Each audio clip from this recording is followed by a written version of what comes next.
Nanatanteraka ny andraikiny amin'ny maha-solombavambahoaka azy tamin'ny fanaovana tatitra mahakasika ny fivoriana ara-potoana teny amin'ny antenimieram-pirenena, teny amin'ny biraon'ny boriborintany faha-enina ny solombavambahoaka Victorine Raherisoa Vololona.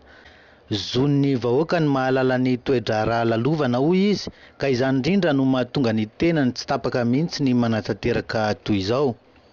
Voaresaka tamin'izany ny mahakasika ny loi de finance rectificative sy ny fivoriana.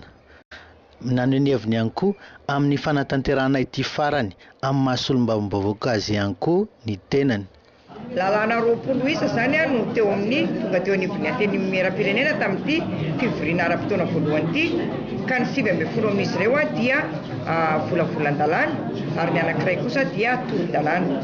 Dia tao anatin'izay volavolan-dalàna 7 izay dia 9 no laniana ary ny anankitelo kosa nahemitra amin'ny fotoana manaraka.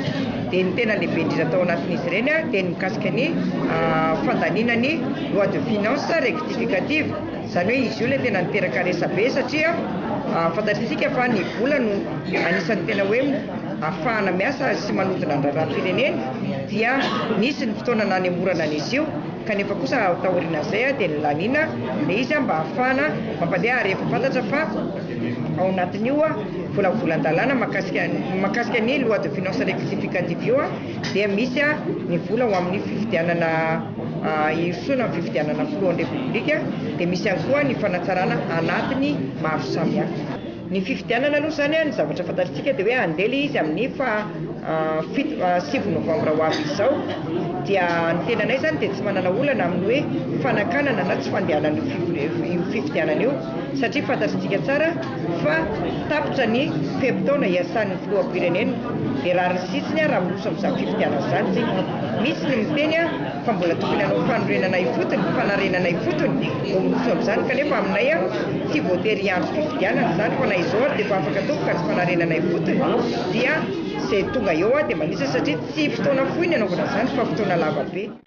Notsipihana manokana tao anatin'ny tatitra natao ihany koa ny asa totosa sy ny tetikasa andalam-pahatanterahana ary indrindra ireo mbola kasaina avy amin'ny tetikasan'ny CLD eny anivon'ireo fokontany tsirairay avy.